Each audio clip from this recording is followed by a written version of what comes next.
Is there a part of you that is hesitating to plant a church because you're wondering if God has actually called you to do this? You may have the desire, you may have the wisdom, you may even have people around you who are ready to go with you.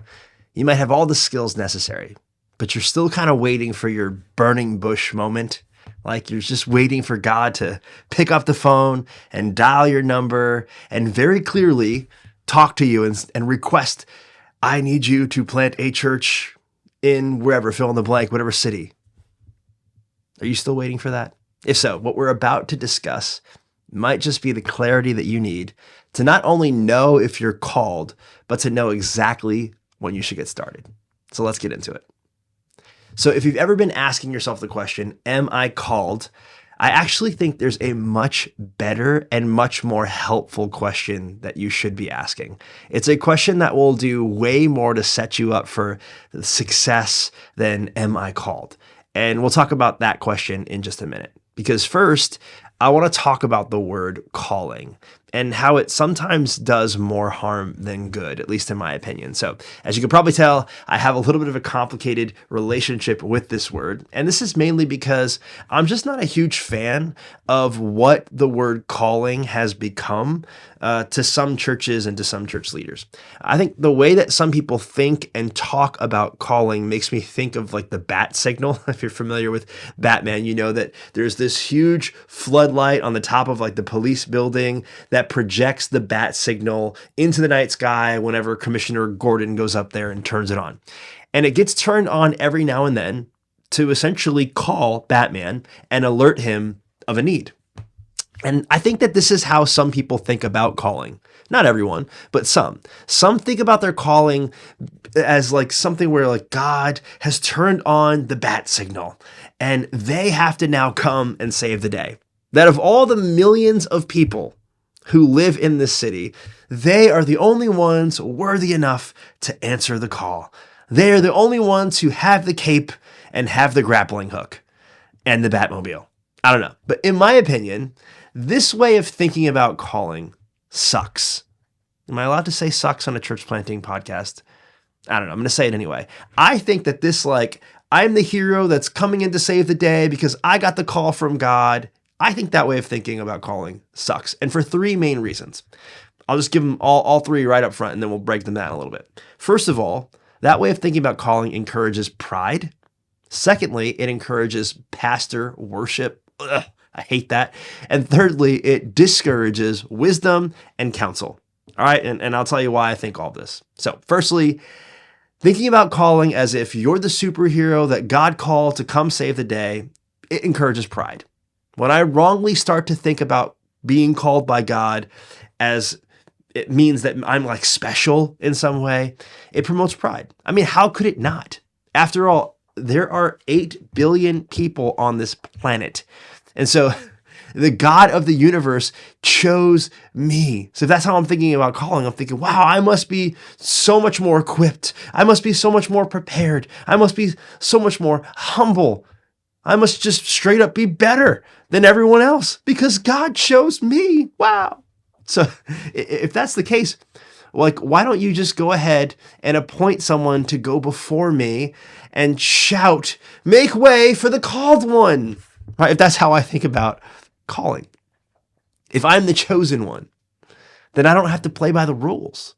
If I'm the chosen one, then I get to get my own parking spot and maybe even my own bathroom because I'm the called one.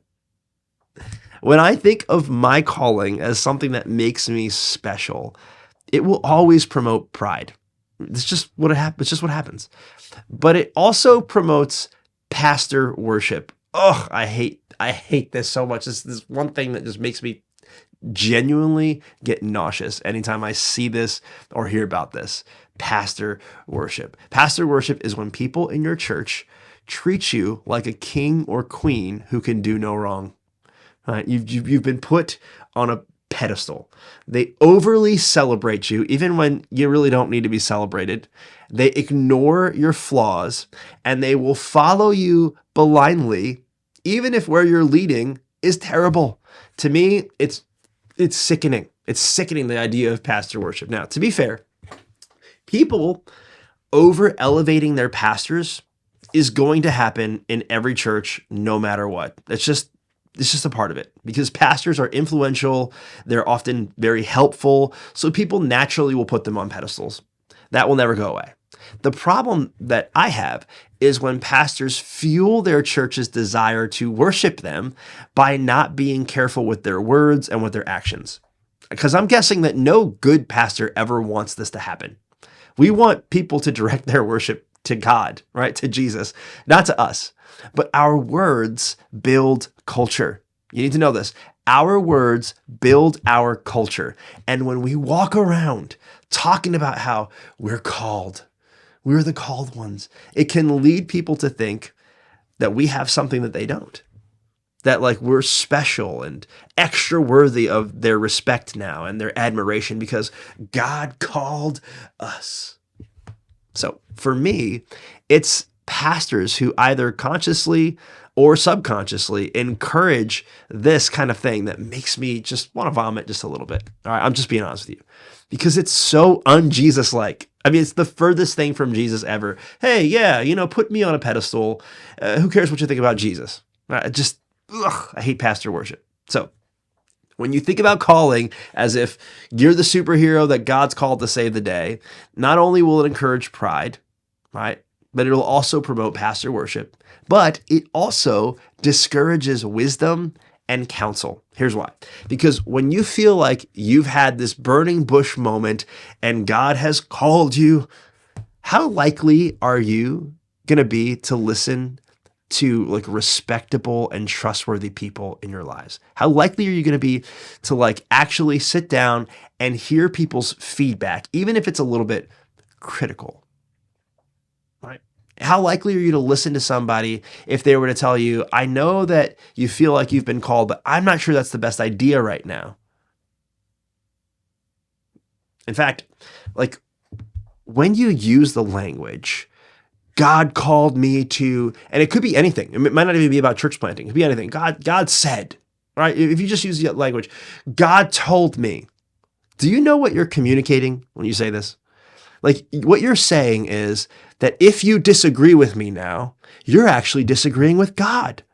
When we use that language, God called me, God told me, I heard God say, that means nobody else can say anything else. Otherwise, they're disagreeing with God, which leaves no room for any of the wise people in your life to actually impart their wisdom on you. Because if they do, they would be speaking against what God has said. I can't tell you how many times I've watched people that I love do stupid things because God told them to, and therefore they wouldn't listen to anybody else. Now, don't get me wrong. I absolutely think that God speaks to us.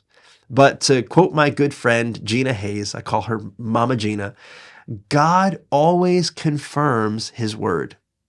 God always confirms his word. So if your pastors or your trusted friends are telling you, maybe you should be a little bit careful about something you think you heard God tell you, then you might have actually misheard God because God always confirms his word.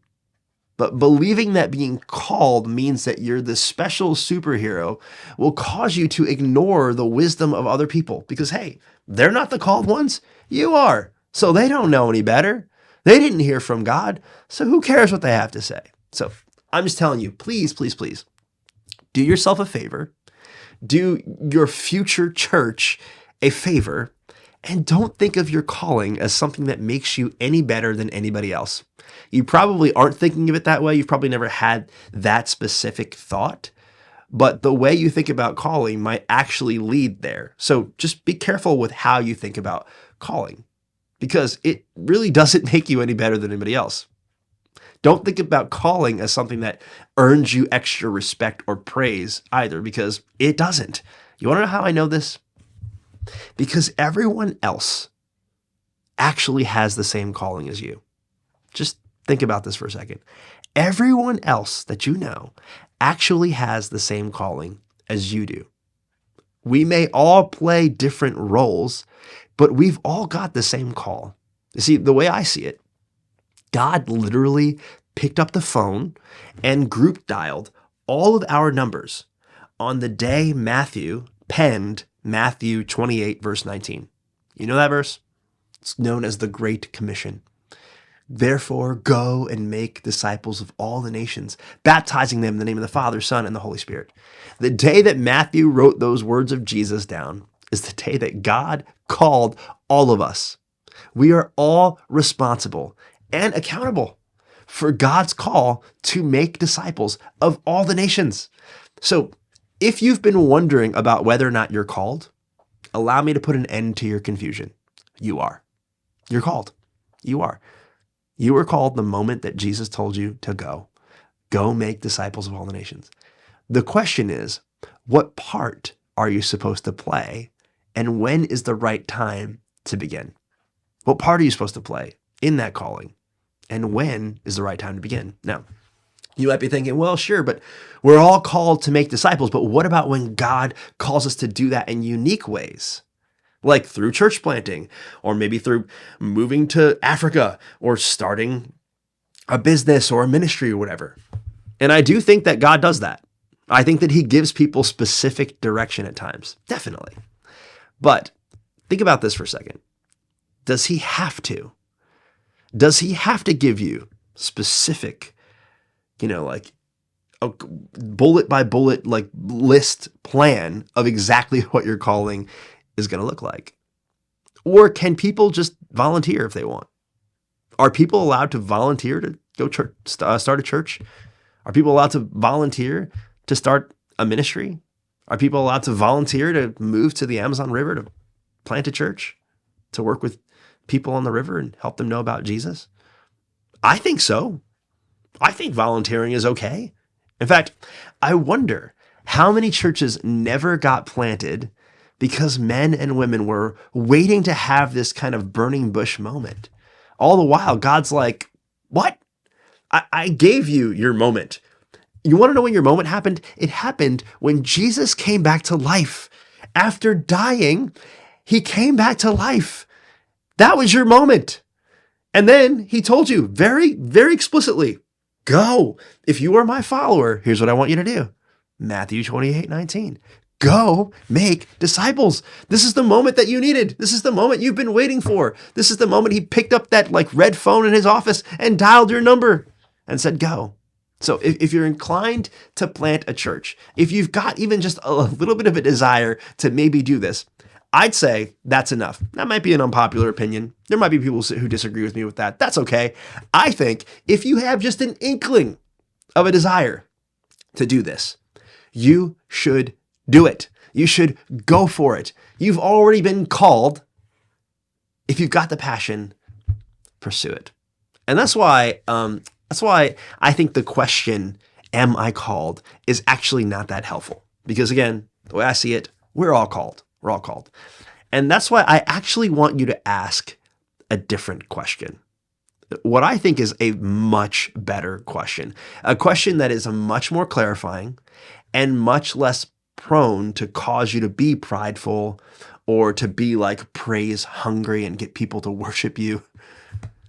And it's a question that will cause you to be a lot less dismissive of other people's feedback and wisdom. And this is the question that will help you start your church plant journey as strong as you possibly can. You want to know what it is? Here it is. This is the $1 million question. Not am I called, but am I ready to be sent? Am I ready to be sent? Think about this. This is what Jesus did.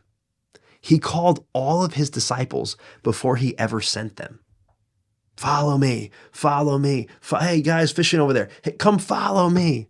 They spent years with Jesus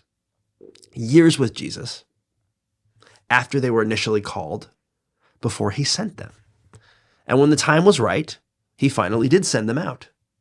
And this was the Apostle Paul's journey or story as well, right? He had this incredible encounter with Jesus in Acts chapter 9. Jesus called Paul to be his chosen instrument that would take his message to the Gentiles. But he doesn't get sent out to actually start doing that until Acts 13. And even though that's only a 4-chapter difference, Scholars say there was about an 8 to 10 year gap between those chapters. But Paul was called. What was he doing in those 8 to 10 years? He was building character. He was learning. He was growing. He was still preaching. He was preaching to believers and fellow Jews. He was preparing. But it wasn't until the time was right that the church recognized him as someone who was ready to be sent out. You can read about it. Acts chapter 13. And this is what I love about this question. Am I ready to be sent? It properly frames your calling for what it really is. Your calling is a team sport. It's not a solo sport. Calling has always been a team sport, not a solo sport. Am I ready to be sent is a question that forces you to get other people involved in your decisions. It forces you to get vulnerable and to open up to trusted leaders and to loved ones to get their honest feedback on whether or not now is the right time for you to get started. And here's the best part. When other people are involved in this way, seeing and pointing out your blind spots and your weaknesses, it limits the power that pride has on you. And it gives you way more confidence when the time does come for you to go. Now, if you're thinking to yourself, but I don't really have anyone to send me, that's great news, because that's an indication that you're not ready to be sent. You need to go find some people to send you. After all, listen, why would you want to do this on your own anyway? Planting a church is the hardest and loneliest job in the entire world. I think it's the hardest and loneliest job ever. Trust me, you do not want to do it alone. You need to find a sending church. You need to find people who will get behind you and say, yes, you're ready to be sent, and we're going to be there with you all along the way. This is what me and my wife, Emily, did. I had a calling moment on June 23rd, 2019, but I'll tell you that story another time.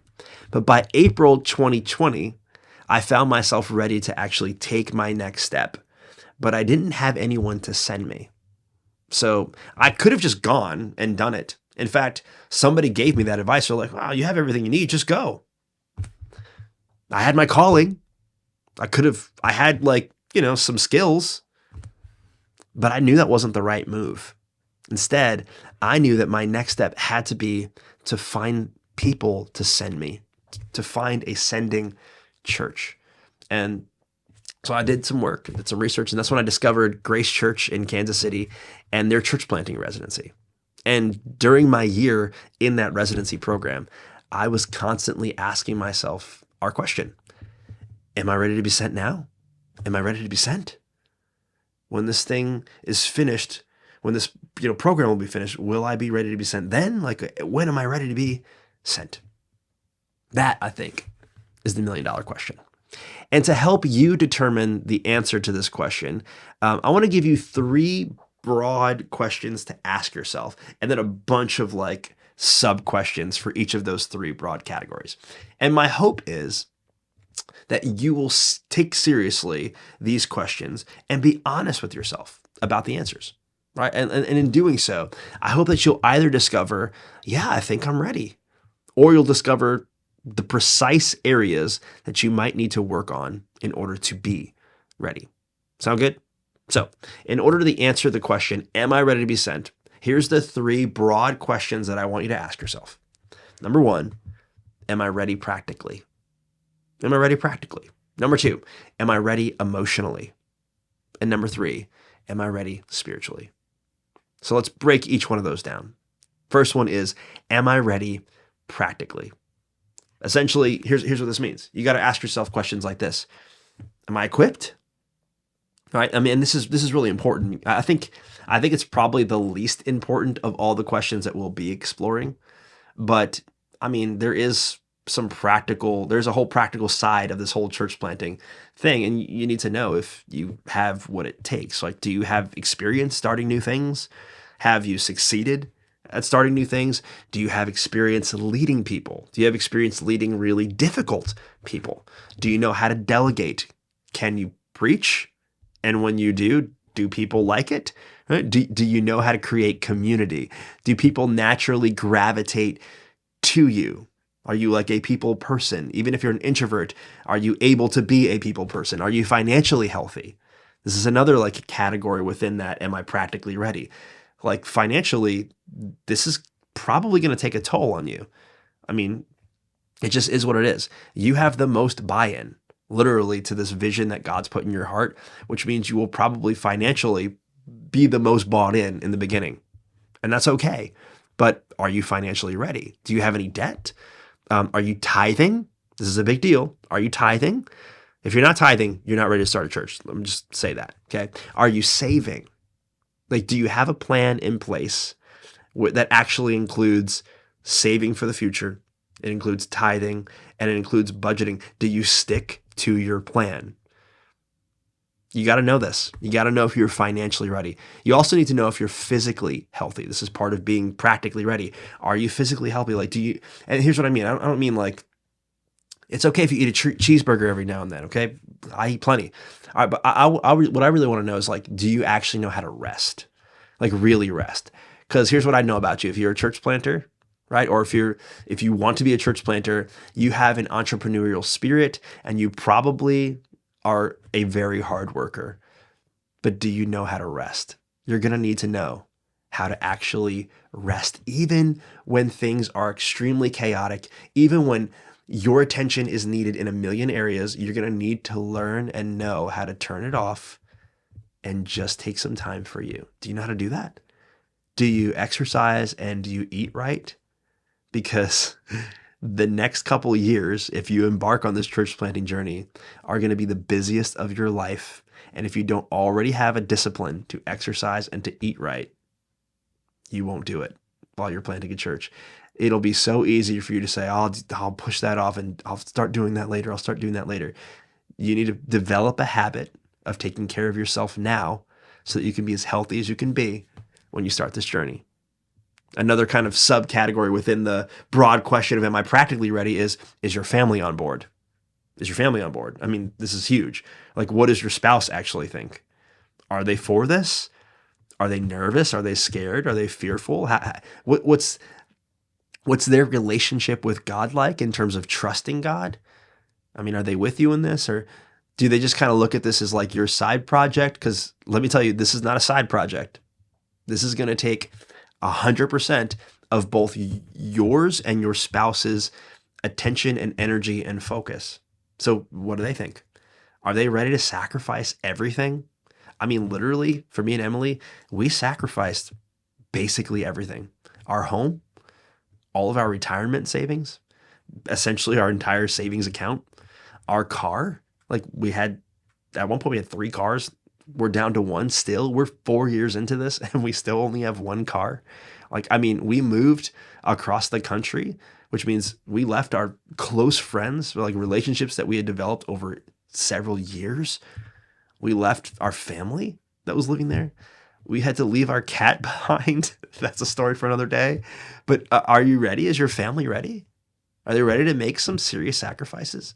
I had a 2-car garage and I turned half of it into a wood shop, and I had just started getting into woodworking and I was having a blast, and I haven't been able to do any woodworking in like 5 years. I loved doing it, but I don't have the space now.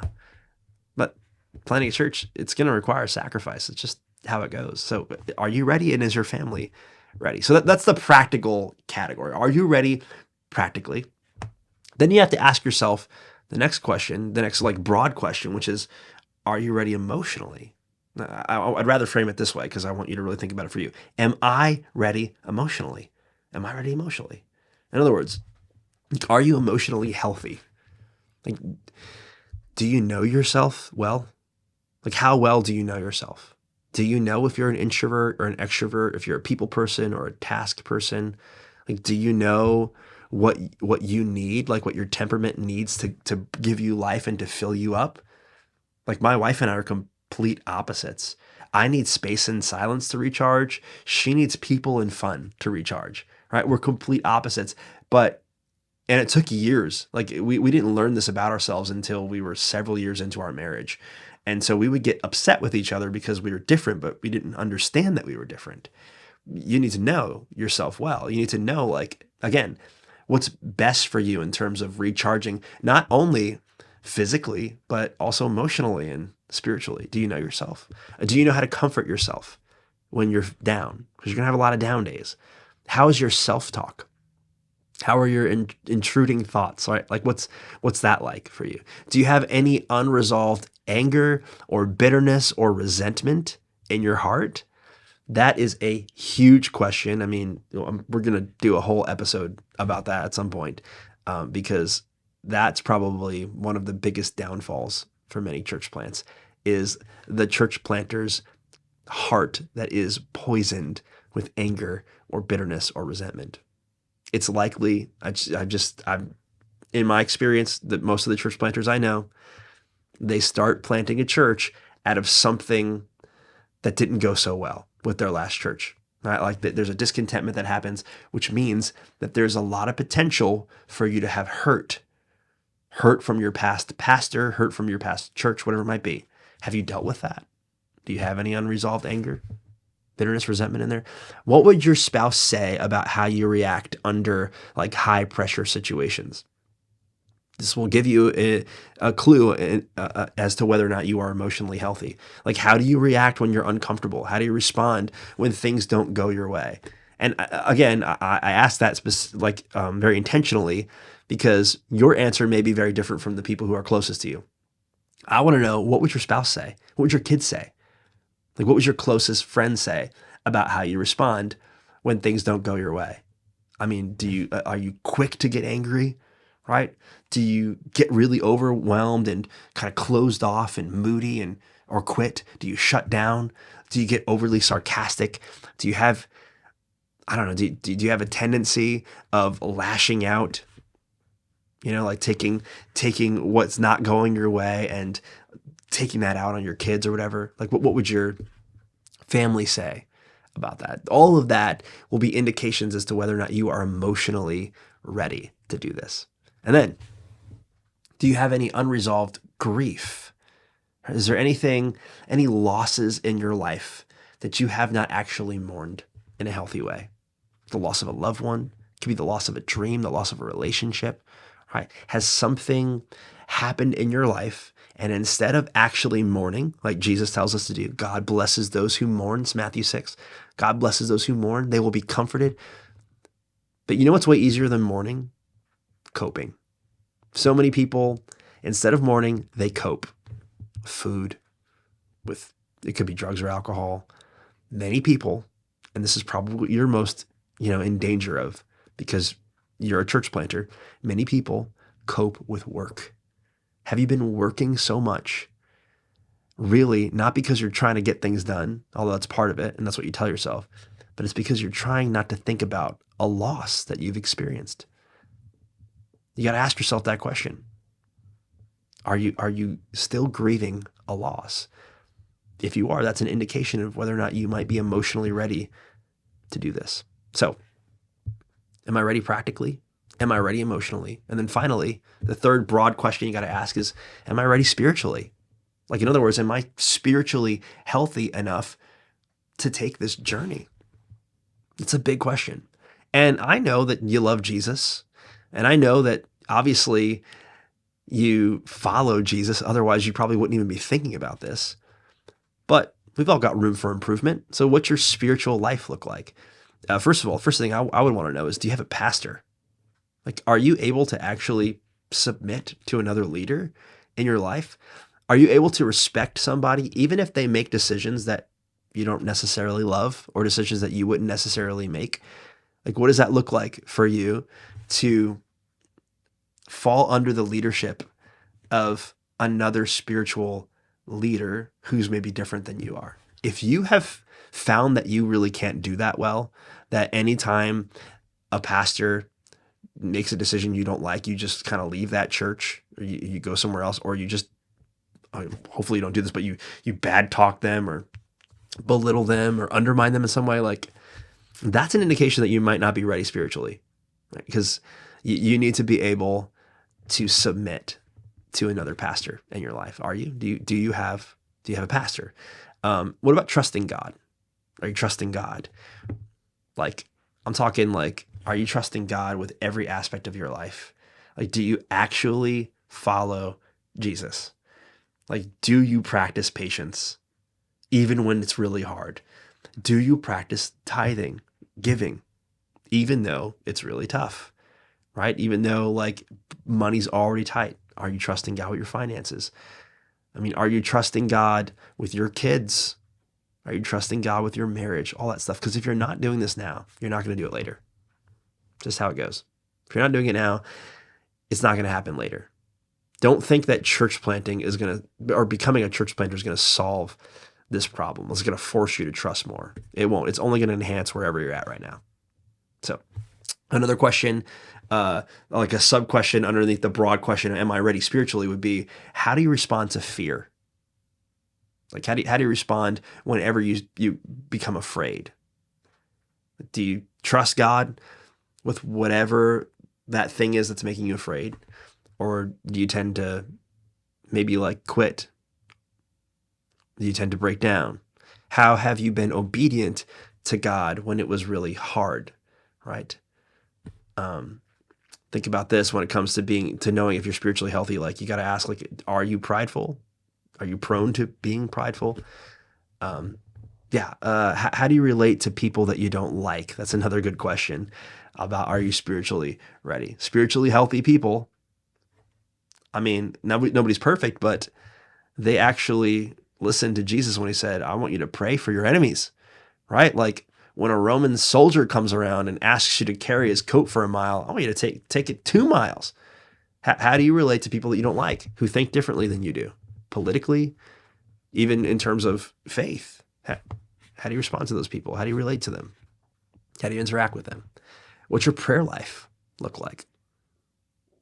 And then finally, would you do this? Would you still plant the church if you knew that it would fail? This is a great question to know if you are ready spiritually. Like, would you still, if God is calling you to do this, right? If you've got that unique call and he wants you to plant this church, and then you've been sent, but you knew this isn't going to work. The church isn't, like, after a year or whatever, it's going to all crumble. Would you still do it though? Just to be obedient to God? That's an indication of whether or not you are spiritually ready. So 3 big questions. Am I ready practically? Am I ready emotionally? Am I ready spiritually? Now, I know I just threw a whole lot at you. I mean, a ton. But planting a church is serious. It's really serious. And the work that you do in this stage right now is either going to set you up for success or failure. The work that you do right now is going to set you up for success or failure. And you know, success to me is always obedience to God. It's not what your church plant looks like. It's whether or not you will be obedient to what God has called you to do. And taking the time to put in the work now to really answer this question, am I ready to be sent, is going to set you up for success or failure. So here's what I want you to do. I am going to link a PDF that I created in the description, and I want you to answer all the questions on it. It's going to be like a scale, a 1 to 5 scale. And I want you to just take the time to go through question by question and answer them honestly. Like, it's just between you and God. So don't be afraid to be genuinely honest. And then, this is going to be a hard part, I would love for you to have your spouse answer the same questions on your behalf. And you can tell them, you need to promise them that you will not be mad at them, that you will not be upset with them, that you want them to answer honestly. And then I want you to have your closest friends, maybe your 3 closest friends, trustworthy friends that you respect, that are wise. I want them to answer each of these questions on your behalf as well.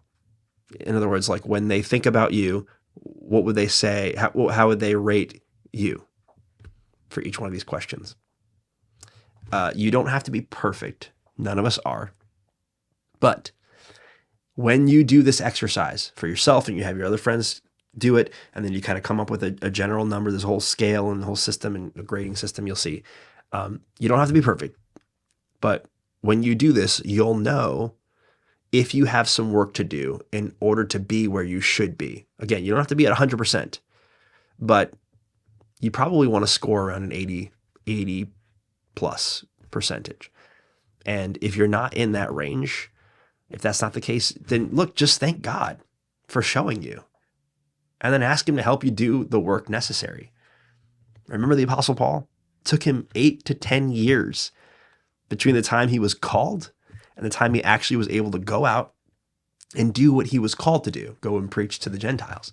So maybe it won't take, I doubt it'll take you 8 to 10 years, but it might take you another year, maybe 2, maybe 3 years. That's okay. It's time for God to work in you to build your character so that you can be the healthiest church planter that you could possibly be right at the start of the journey. And then what I would love for you to do is ask at least 15 people this question. Can you see me planting and pastoring a church? Can you see me planting and pastoring a church? I want you to ask 5 people who lead you. It could be your boss, could be your parents, it could be a coach that you have, it could just be spiritual leaders that are in your life. Ask 5 people who lead you, 5 of your peers, maybe people that you work with, maybe people in your small group, people that you respect, and then 5 people that you lead. So that's 15 altogether. Ask at least 15 people, can you see me planting and pastoring a church? And see what they say. And again, you give them permission to be honest, because that will give you an indication if you are ready to be sent or not. Now, I know that you're super eager to get started because, well, you're a church planter at heart, which means you're entrepreneurial and you just love starting things. But let me just tell you this. This is what it looks like to start well. This is what it looks like to start well. To take the time to ask yourself the question, am I ready to be sent? Am I emotionally healthy? Am I practically ready? Am I spiritually ready? And listen, your future church deserves to have a healthy pastor. So don't deprive them of that by fooling yourself into thinking that you're healthier than you are. Put in the work today. Put in the work now, because everything that you do today to get healthier will only benefit you and those you lead later. I promise. And after you do these 2 exercises, right? All the questions on the PDF that I'm going to give you, and then asking your 15 people whether or not they think that you are ready to pastor and plant a church. After you do this, if you and your trusted people like really have determined that, yeah, not only are you called, but I think you're ready to be sent. And if you want to start your fundraising journey out strong, then what I want you to do is make sure you download my fundraising guide, because I'm going to give you my top 5 tips for raising funds. And these are the top 5 things that have helped me raise over $345,000 in startup funds. And I want to give you that as a gift. But if you're not ready to be sent, don't worry about that yet. Now, finally, this was a lot, but I hope it was helpful to somebody. Finally, no matter what stage of the journey you're on, I want you to know that you have everything that you need to take your next step. Whether that next step is to volunteer and get started, or maybe that next step is to find a church to send you. Maybe your next step is to work on your marriage or to work on fundraising. No matter what it is, you have everything you need. You could do this. I know this because you have the Holy Spirit of God living in you, which means there is nothing that God can't do through you. And I'll be here cheering you on every step of the way. I love you, and I'll see you next time.